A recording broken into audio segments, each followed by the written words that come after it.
यत् करोषि यद् श्नासि यज्जुहोषि ददासि यत् यतपस्यासि कौन्तेय तत् कुरुष्व मदर्णम्। हे अर्जुन, जो कुछ कर्म करता है, जो कुछ तू खाता है, जो कुछ तू हवन करता है, जो कुछ दान देता है, जो कुछ स्वधर्म आचरण रूप तप करता है, वह सब मेरे को अर्पण कर। जो खाए, जो कर्म करे, जो हवन करे, जो कुछ दान में दे, सब कुछ मुझी को अर्पित कर। जब तुम भोजन खाते हो, अभी क्या है, मुझे भूख लगी है, मुझे रोटी खानी है, मैंने रोटी खा ली है, मुझे बड़ा मजा आया, ये मैं चल रही। अब इसी को दूसरी दृष्टि से देखिए। इस पंच तत्व के बने हुए शरीर में प्राणों को भूख लगी है, तो अन्न रूप ब्रह्म को भोजन रूप से खा रहे हैं प्राण, और पेट भर रहा है और मन तृप्त हो रहा है, और मैं साक्षी। मैं कहीं नहीं, मैं लाने की जरूरत का। भूख लगी प्राणों को, भोजन खाया, तृप्ति आई किसको, मन को, बीच में मैं कहां है।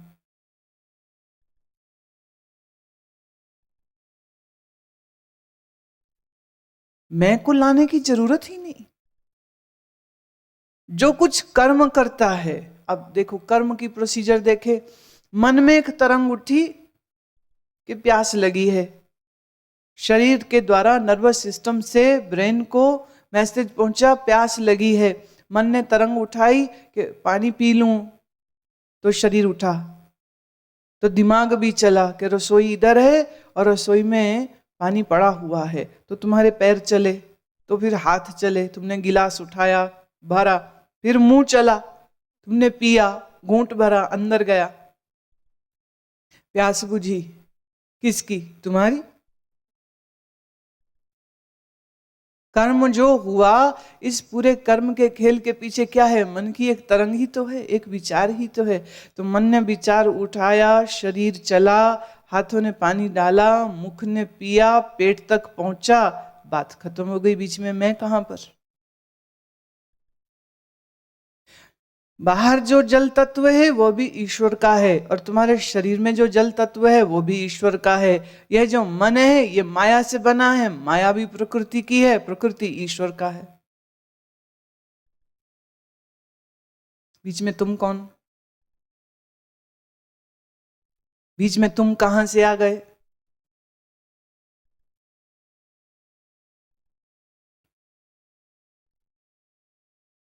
मन में चेतना जगी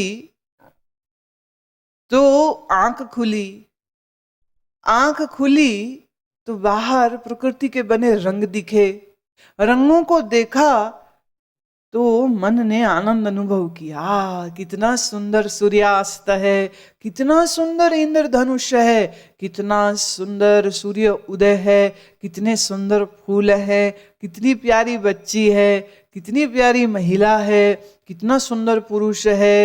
ये सब सौंदर्य का आनंद लिया मन ने, मन माया का। बाहर जो रंग रूप देखे वो माया के, जिस आंख के द्वारा देखा वो आंख भी सूर्य की शक्ति से चलती है। ना सूर्य तुम्हारा है, ना माया तुम्हारी है, ना प्रकृति तुम्हारी है, ना मन तुम्हारा है, तो तुम बीच में कौन।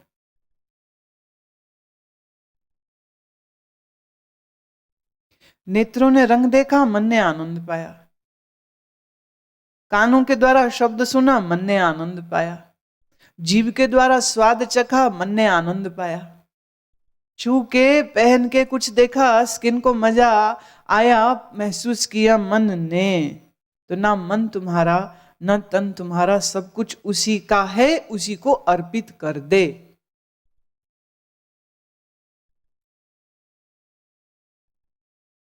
कर्म तो बड़ी दूर की बात है, हम तो कह रहे क्रियाओं को भी ईश्वर के ही अर्पित कर दे। पलक वही झपका रहा है, सांस वही चला रहा है, सर्दी गर्मी स्किन को महसूस होती, कौन महसूस करा रहा है? कभी तुमने सुना कि किसी मुर्दे के पेट में दर्द हो रही थी? Is it possible?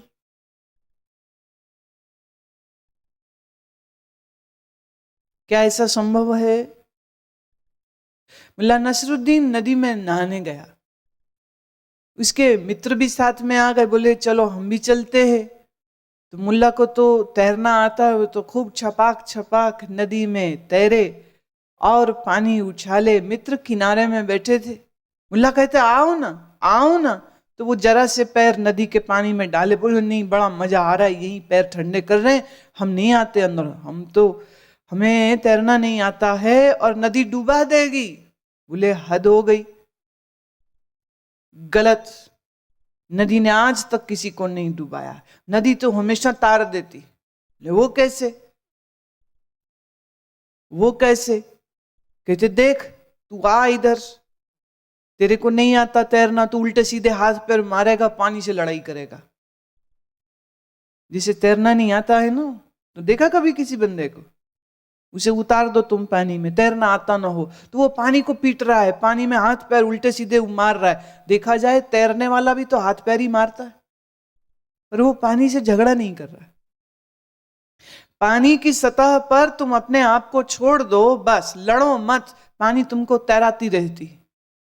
पर आदमी अपने आप को भय से मुक्त नहीं कर पाता, पानी में शरीर को ढीला नहीं छोड़ पाता, पानी से करता है लड़ाई। और याद रखिए, पानी से लड़ोगे, नदी से लड़ोगे तो हारोगे ही ना। और जब तुम हार के थक जाते हो इस उछल कूद में, पानी में लड़ाई करने के चक्कर में, पानी मुंह में चला जाता है, फेफड़ों में चला जाता है, शरीर में चला जाता है, डूब के मर जाते हो। तो डुबाया तुमको नदी ने नहीं, तुम्हारी लड़ाई ने डुबाया। एक दफे मुर्दा हो जाओ, फिर लड़ाई बंद हो गई। लड़ाई के बंद होते ही शरीर वापस ऊपर आ जाता। नदी डुबाती किसी को? पानी किसी को डुबाता नहीं। आपको तैरना नहीं आता है और ज्यादा आप डेंजरस एक्ट नहीं करना चाहते हैं, then okay, be secure, wear a protective shield. Life jackets होती हैं, लाइफ जैकेट पहन लीजिए और लाइफ जैकेट पहन के किसी भी नदी में कूद जाना। देखिए, ध्यान से सुनना मेरी बात को।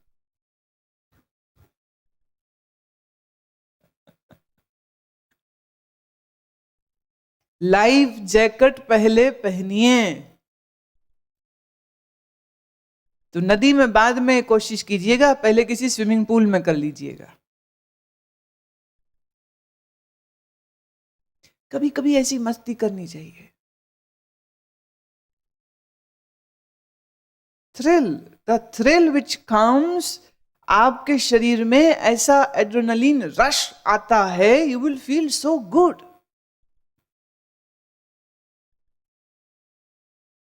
And many times in these dangers, your mind gets so much concentrated when you encounter death with your wish and will. When you put yourself in this dangerous situation, something wakes up in your whole body.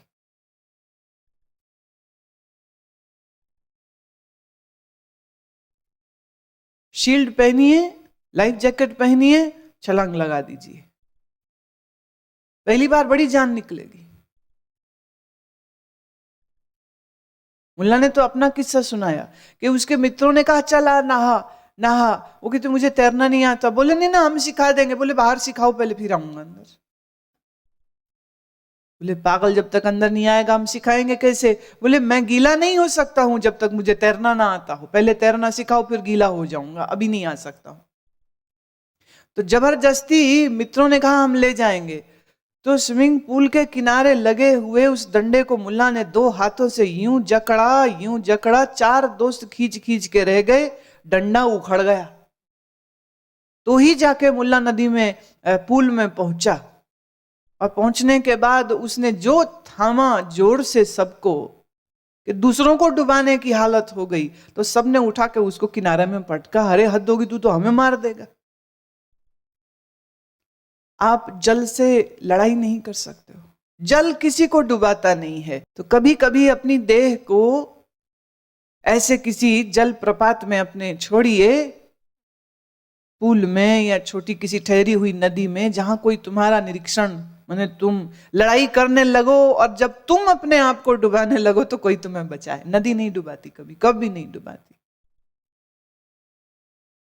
छोड़ दो, स्वीकार कर लो, जल है, जल की बड़ी ताकत है, अपने आप को छोड़ दीजिए। ऐसे फूल की तरह तुम्हें वो अपने ऊपर तैराती रहेगी। And it is the most relaxing yogic asana. Just leave your body and let it float on the water. जल के ऊपर ऐसा हल्का फूल जैसा शरीर हो जाता है।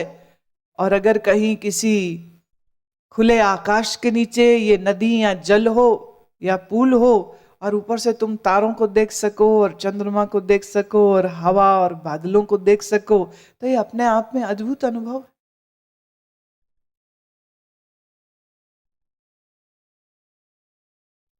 जब तुम लड़ना छोड़ देते हो,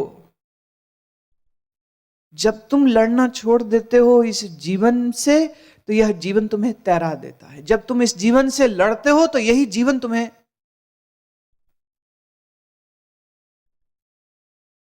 लड़ो मत। जिंदगी में दुख आ जाए सुख आ जाए, लड़ो मत, जो है सो है, स्वीकार कर लो बस।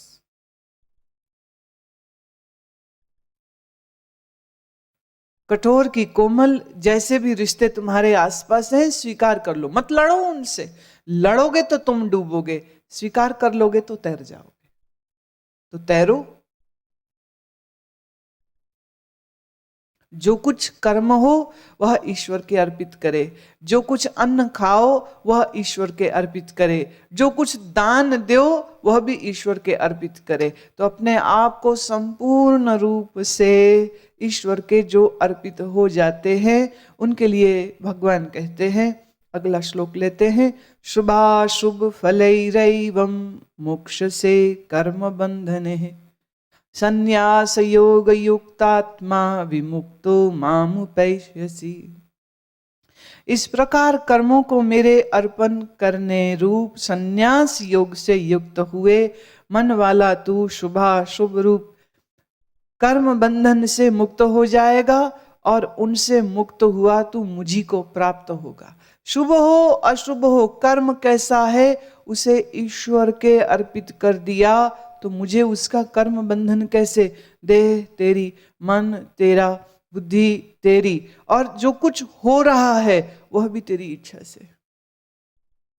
इसका जो फल होगा वो भी तेरी इच्छा से। शरीर तेरी इच्छा से, जीवन है, श्वास चल रही है, तेरी इच्छा से। जब शरीर को ईश्वर के अर्पित कर दिया तो फिर इस शरीर से जैसा भी कर्म हो वह भी उसका, और उस कर्म का जो भी फल हो वो भी उसका। मैं तो कुछ है नहीं, मेरा कुछ है नहीं, और इस मैं मेरे के छूटते ही तुम कर्म बंधनों से आजाद हो जाते हो। कर्म बंधन से आप आजाद हुए तो अब बताइए आपको कौन फंसा सकता है।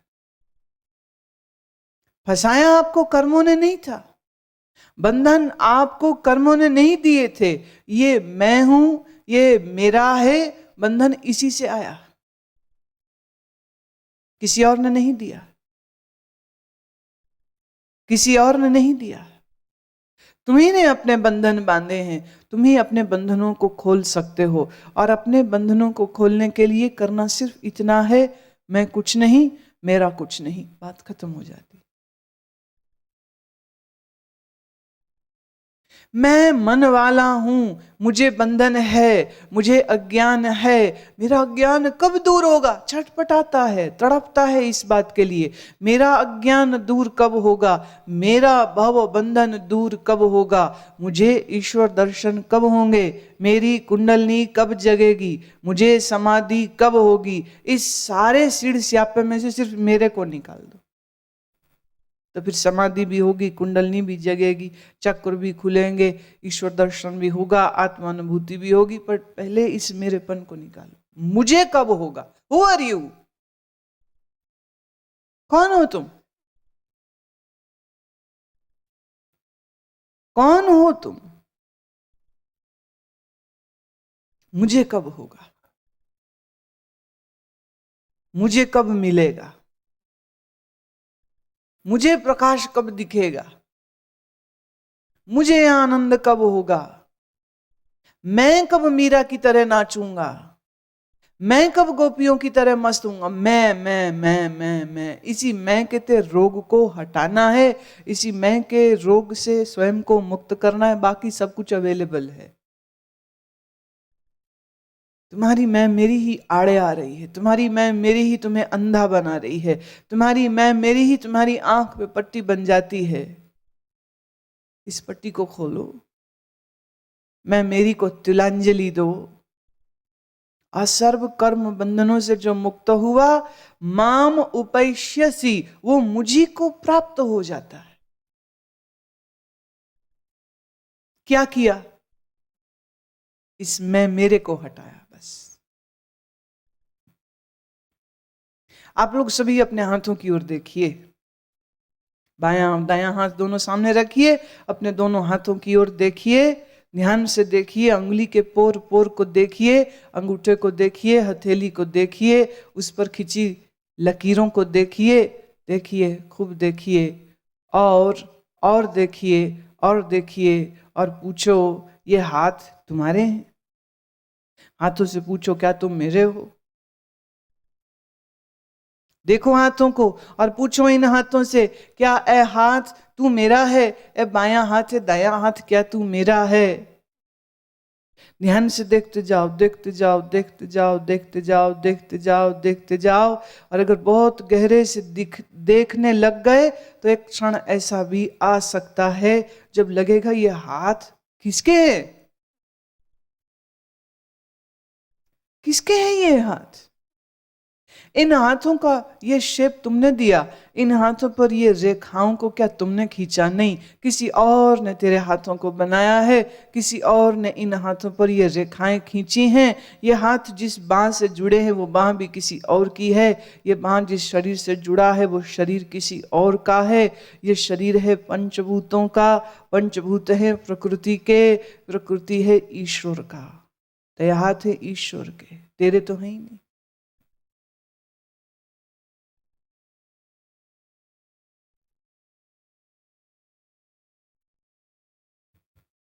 मैं मेरी से मुक्ति पाओ, मैं मेरेपन से पीछा छुड़ाओ, और मैं मेरेपन से पीछा छूटते ही तुम मुक्त हो। होना नहीं है, फिर मुक्त ही हो। फिर भगवान कह रहे हैं,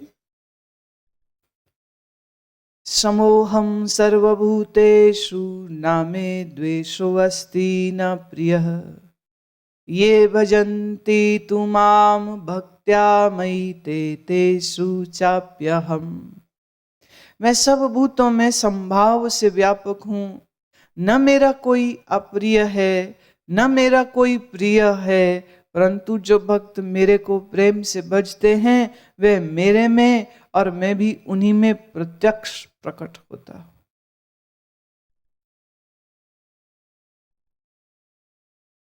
पृथ्वी जल अग्नि वायु आकाश, ये पंचभूत किससे है? परमात्मा से है। पर परमात्मा इन भूतों के अंदर नहीं है, भूत इसके द्वारा तो हैं। इसीलिए भूत कभी स्थूल हो जाते हैं, कभी सूक्ष्म हो जाते हैं। आंख खुली है, तेरी आंख भी स्थूल, जो बाहर रंग रूप देख रहे हो वो भी स्थूल। फिर एक समय ऐसा आएगा, न ये आंख रहेंगी न ये बाहर के रंग रहेंगे। आंखें कितनी देर तक है तुम्हारी? ऐसे तो कुछ कह नहीं सकते हैं। एक दिन, एक महीना, एक साल, 10 साल के कितना समय है हमारे पास? How much time do we have with this body? How much time do we have on this earth? Can anyone say about that? It is a limited offer. बहुत थोड़े टाइम के लिए है ये।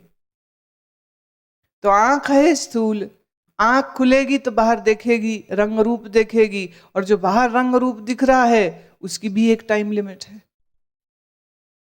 पीछे के अध्याय में ये वर्णन आ चुका है। 1000 चौकड़ी जो बीतती है तो ब्रह्मा का एक दिन,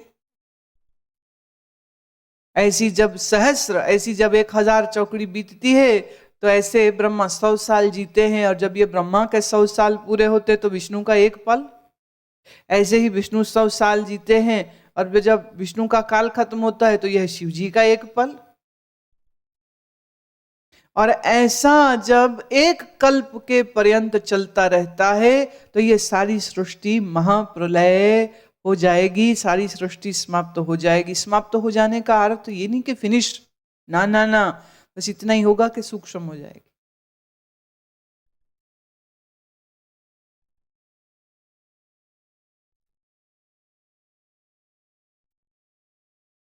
कभी आप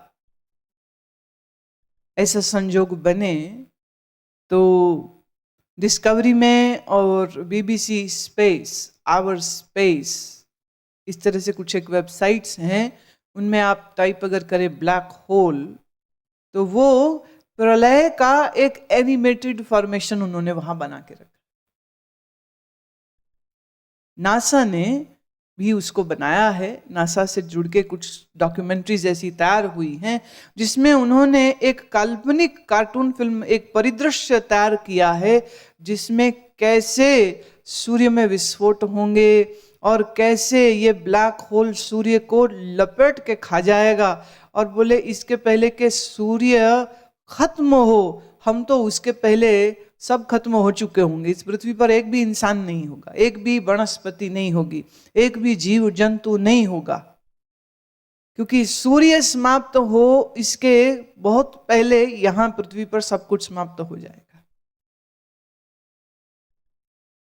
फिर इस पृथ्वी को ब्लैक होल खाएगा और सूरज को भी ब्लैक होल खा जाएगा। ब्लैक होल मतलब अंधकार का वो एक गहरा चक्र जिसके अंदर जो गया सो गया, फिर लौट के बाहर नहीं आएगा, वो फिनिश। कहां गया? टोटल डिजॉल्व हो जाएगा, सब सब सब खत्म हो गया। क्या हुआ? कुछ नहीं भाई, स्थूल था अब सूक्ष्म हो गया। और इस धरती की जो एवोल्यूशन हुई है कितने कितने कितने करोड़ों साल में, तो ये धरती का टुकड़ा ठंडा हुआ था। फिर कितने कितने वर्षों में जाकर इस जल में सबसे पहली जीवों की उत्पत्ति हुई, और फिर कितने लंबे सालों के बाद आकर के reptiles and then mammals and then apes and then human beings took the form. It's a long journey, it's बड़ी लंबी यात्रा है ये। आज जैसा मनुष्य है ऐसा मनुष्य शुरू से थोड़े ना था पृथ्वी पर। एक समय ऐसा था जब इस पृथ्वी पर एक भी मनुष्य नहीं था। एक समय ऐसा भी था जब इस पृथ्वी पर एक भी जीव जंतु भी नहीं थे। फिर समय आया तो धीरे धीरे धीरे विकास बढ़ता गया। जल में बने, फिर थल में बने, फिर थल में भी कई प्रकार के जीव जंतु बन गए। अब समय के साथ कुछ जीव जंतु नहीं रहे। डायनासोर आज नहीं है। डायनासोर को खाली आप म्यूजियम में देखते हो। कहां गए वो? उड़ने वाले थे, चलने वाले थे, आज नहीं है। उसमें बड़ी अटकलें हैं कि क्या हुआ होगा। बड़ी सर्च हो रही है, रिसर्च हो रही है इस विषय के ऊपर, क्या हुआ। और बोले जो पहले बीत चुके, खत्म हो चुके जीव जंतु, उनके बारे में मत सोचिए। आज मनुष्य जिस तरह का जीवन जी रहा है और जिस तरह प्रदूषण बढ़ता जा रहा है, कहीं ऐसा ना हो कि हम मनुष्यों का भी सफाया हो जाए। तो डू समथिंग। ग्लोबल वार्मिंग के इस बढ़ते हुए पृथ्वी के तापमान के बड़े खतरनाक नतीजे हो सकते हैं। बड़े खतरनाक नतीजे, बहुत खतरनाक नतीजे, आप सोच भी नहीं सकते। तुम पता नहीं किन किन चीजों में फंसे हो। और सच ये है कि अगर दूरदृष्टिता से देखे तो सच बात ये है कि अपने जीवन के एक एक पल के लिए तुम ईश्वर को करोड़ों बार धन्यवाद दोगे। तुम अगर तुम्हें समझ आ जाए कि how many odds are working against you and so much is there to destroy this whole earth at any time. किसी भी समय में कोई उल्का, कोई एस्टेरॉयड आकर के जमीन पर जोर से लग जाए, पूरी जमीन का विस्फोट हो जाएगा, खत्म कहानी। अब तुम यहाँ प्लानिंग बना रहे हो, पप्पू का ये करूंगा, उसका ये करूंगा, इसका ये करूंगा, ये दुकान खोलूंगा, और तुम पता नहीं क्या क्या सोच में लगे हो। और यहाँ किसी राजनयिक को दिमाग खोपड़ी खराब हुई उसकी, और उसने न्यूक्लियर विस्फोट कर दिया। तुम तो यहाँ बैठे सुन रहे हो, गीता हो जाए न्यूक्लियर विस्फोट, क्या होगा, बचोगे?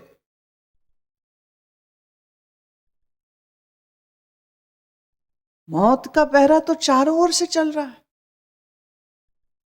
पिछले दिनों चीन में भूकंप आया, स्कूल में बच्चे पढ़ रहे थे, घरों में लोग सोए हुए थे, खा रहे थे, पी रहे थे, पूरा का पूरा शहर जो है वो धंस गया। उन्होंने सोचा होगा कि ऐसा होगा, कहीं पर भी भूचाल है, भूकंप है, कहीं ज्वालामुखी फूट जाता है, कहीं बाढ़ आ जाती है, कहीं जंगल में आग लग जाती है, जितने लोग वहां पर रह रहे हैं, जितने लोग ऐसे घटना चक्र के मध्य में फंस जाते हैं, क्या उनको स्वप्न में भी ऐसा कोई एहसास आया होगा, या उस शहर के किसी ज्योतिषी ने यह कहा होगा कि भूचाल आने वाला है?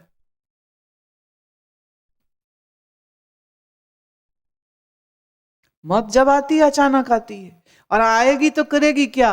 तुम्हारे इस स्थूल भूत को सूक्ष्म कर देगी, बस इतना ही तो होगा, और क्या होगा। अभी प्राण अंदर है, फिर प्राण इस महाप्राण में मिल जाएंगे। कल की बात एक बड़ी मजेदार हुई। शाम आरती के बाद मैं बगीचे में थोड़ा घूम रही थी। प्यारा समय होता है, सारे ही समय प्यारे होते हैं, पर सुन रहे थे संगीत को, और फाउंटेन चल रहा था, और बगीचे में घूम रहे थे। घूमते घूमते मेरी नजर गई एक, क्या है ये, दूर से देखा, क्या है ये, समझ नहीं लगा कोई मिट्टी का ढेला है क्या।